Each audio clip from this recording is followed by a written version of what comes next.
مجبوری میں کھڑے ہو کر پیشاب کرنا۔ مفتی صاحب میں آرمی میں ہوں، وزیرستان سے کسی نے پوچھا ہے جی میں آرمی میں ہوں، ہم زیادہ تر اس طرح کے علاقوں میں ڈیوٹی کر رہے ہوتے ہیں کہ وہاں پانی مشکل سے ملتا ہے، ہم زیادہ تر پینٹ پہنتے ہیں جس کی وجہ سے بیٹھ کر پیشاب کرنے سے پینٹ گندی ہو جاتی ہے، اگر کھڑے ہو کر پیشاب کر لیں تو کیا حکم ہے، رہنمائی فرمائیں۔ دیکھیں کھڑے ہو کر پیشاب کرنا شریعت میں ناپسندیدہ ہے، لیکن نبی صلی اللہ علیہ وسلم سے ایک بار کھڑے ہو کر پیشاب کرنا ثابت ہے، تو اس کی علماء نے یہی وجہ بیان کی ہے کہ کوئی مجبوری ہوگی۔ تو اس سے پتہ چلتا ہے کہ اگر کوئی مجبوری ہو تو کھڑے ہو کر پیشاب کرنے میں کوئی حرج نہیں ہے، لیکن نبی صلی اللہ علیہ وسلم کا عام معمول جو حضرت عائشہ نے بیان کیا ہے وہ یہی ہے کہ آپ ہمیشہ بیٹھ کے پیشاب کیا کرتے تھے۔ تو اگر آپ کی کوئی مجبوری ہے تو پھر کھڑے ہو کر پیشاب کر سکتے ہیں، انشاءاللہ کوئی حرج نہیں ہوگا۔ مسلمان کا ہمیشہ جہنم میں رہنا۔ محمد صاحب نے کینیڈا سے پوچھا ہے میں نے سنا ہے کہ جو کسی مسلمان کو قتل کر دے تو وہ ہمیشہ جہنم میں رہے گا اور اس کی توبہ بھی قبول نہیں، جبکہ حدیث میں ہے کہ جس نے ایک بار بھی کلمہ پڑھا اس کو جہنم سے نکال دیا جائے گا، اور شرک کے علاوہ تمام گناہوں کی توبہ قبول ہے، اس بارے میں رہنمائی فرمائے۔ دیکھیں قرآن میں اللہ نے بیان کیا کہ جس شخص نے جان کر کسی مومن کو قتل کیا فجزاؤہ جہنم خالدین فیہا، تو اس کا بدلہ جہنم ہے جس میں وہ ہمیشہ رہے گا۔ تو کسی انسانی جان کا قتل بھی بہت بڑا جرم ہے، اور ایمان والے کا قتل تو اور بھی بڑا جرم ہے، اور اس میں قرآن میں یہی سزا بیان کی گئی ہے کہ ہمیشہ جہنم میں رہے گا وہ۔ لیکن دوسری حدیثوں سے پتہ چلتا ہے کہ کوئی بھی شخص ایمان کی حالت میں دنیا سے گیا، یعنی کوئی بھی شخص جو اسلام کے ضروری عقیدے رکھتا ہو، توحید کا قائل ہو، ختم نبوت کا قائل ہو، عقیدہ تقدیر کو مانتا ہو، شرک نہ کرتا ہو، تو وہ بالآخر سزا کھانے کے بعد جہنم سے نکلے گا، چاہے کتنا ہی بڑا اس سے گناہ ہوا ہو۔ اور قرآن کی دوسری آیتوں سے بھی یہ پتہ چلتا ہے کہ پیغمبروں کی شفاعت بھی ہوگی۔ تو اب ایک طرف قرآن کہہ رہا ہے کہ جو قاتل ہے وہ ہمیشہ جہنم میں رہے گا، دوسری طرف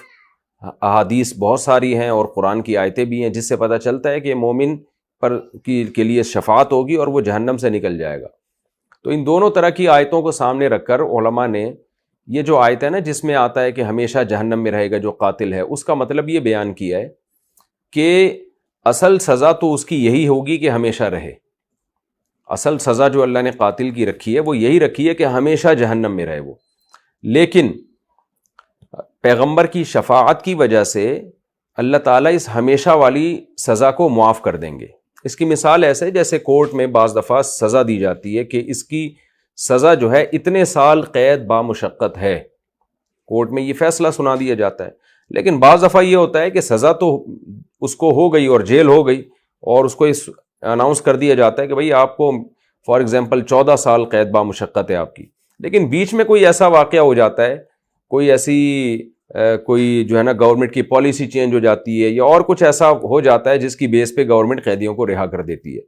تو یہاں بھی ایسے ہی ہے کہ اصل سزا جو قاتل کی ہے نا وہ ہمیشہ ہمیشہ کی جہنم ہی ہے، اور اللہ کا بہت غضب ہے، قرآن میں بہت سخت الفاظ ہیں اس کے لیے کہ وغضب اللہ علیہ، اللہ کا غضب ہوگا اس کے اوپر۔ اللہ کو کسی یعنی اس عمل پہ بے پناہ غصہ آتا ہے کہ جب کوئی انسانی جان کو قتل کر دے۔ تو اور قرآن میں تو کہا گیا ہے کہ جس نے کسی انسانی جان کو قتل کیا ایسے جیسے انسانیت کو قتل کر دیا اس نے، تو اصل میں تو اللہ کا بہت غضب ہوگا اور وہ جہنم میں جائے گا، لیکن سزا اس کی یہی اناؤنس کی جائے گی کہ تو ہمیشہ جہنم میں رہے گا۔ لیکن ہوگا کیا کہ اللہ نے ہمیں حدیث سے پہلے سے پتہ چل گیا ایک بات کہ پیغمبروں کی شفاعت ہوگی جس کی وجہ سے یہ ہمیشہ والی سزا اس کی معاف کر دی جائے گی اور ایک طویل وقت کے بعد اس کو جہنم سے نکال دیا جائے گا۔ ایک مطلب تو یہ بیان کیا گیا ہے، دوسرا مطلب یہ بیان کیا گیا ہے کہ یہاں پر خالدین سے مراد ہمیشہ نہیں ہے بلکہ مکث طویل، یعنی بہت طویل عرصہ۔ ایک بہت طویل عرصہ جب کوئی کام ہوتا ہے نا تو اس پہ بھی ہمیشہ کا لفظ کا اطلاق ہوتا ہے، تو بہت طویل عرصے رہے گا۔ تو ہمیشہ صرف کافر جو کفر پہ موت ہوئی، شرک پہ موت ہوئی جس کی، وہ ہمیشہ جہنم میں رہے گا، بشرطے کہ جس کی کفر پہ موت ہوئی ہے اس تک اسلام کی دعوت پہنچی ہو۔ اس کے بارے میں قرآن اور احادیث میں واضح ہے کہ وہ ہمیشہ ہی رہے گا۔ تبھی یہی وجہ ہے کہ اسلاف میں یہ عقیدہ اجماعی تھا کہ کافر کبھی بھی جہنم سے نہیں نکلے گا، اللہ کا اس پر ایسا غضب ہوگا، لیکن جو ایمان کی حالت میں دنیا سے گیا، کتنا ہی بڑا گناہ کیا ہو، سزا کھانے کے بعد بالآخر وہ جہنم سے نکل آئے گا۔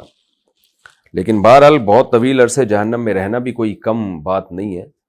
اس لیے قاتل کو چاہیے کہ توبہ کرے وہ،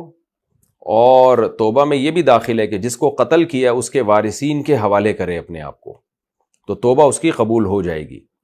شرک کی توبہ بھی قبول ہوتی ہے اگر دنیا میں توبہ کر لے، دنیا میں ہر جرم سے توبہ اللہ قبول کرتا ہے، آخرت میں اگر کوئی بغیر توبہ کے چلا گیا تو شرک والے کی مغفرت نہیں ہے،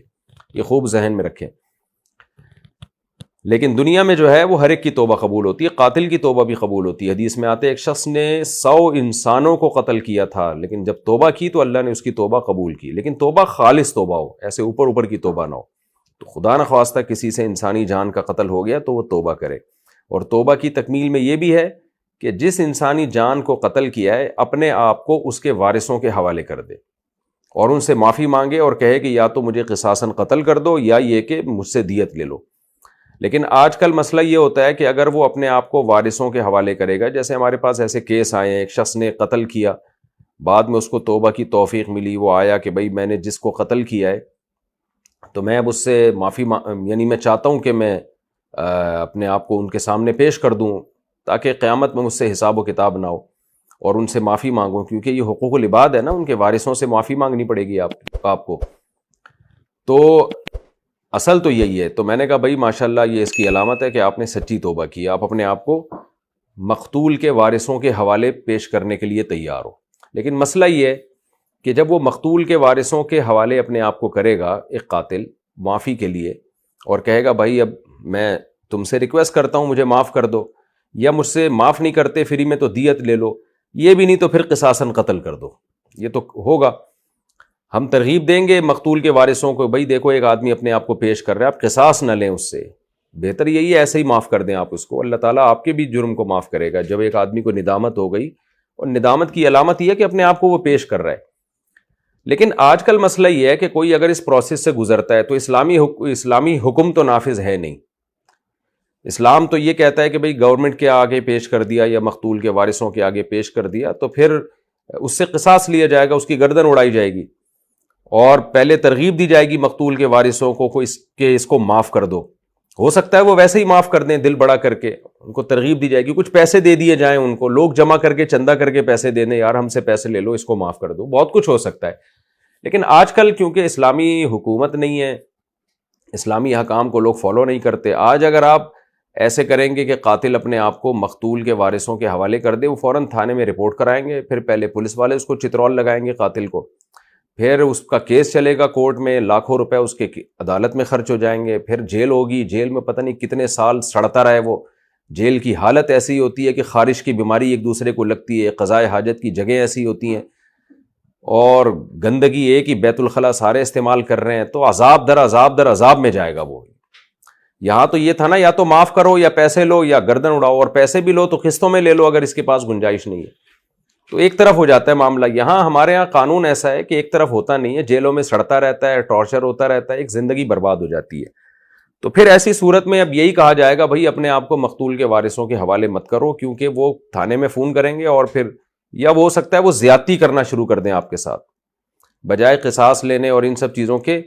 کیونکہ مقتول کے وارثوں میں کوئی ایک بھی معاف کر دے نا تو پھر کسی کو بھی قصاص لینے کا حق نہیں ہوتا، خوب سمجھ لیں۔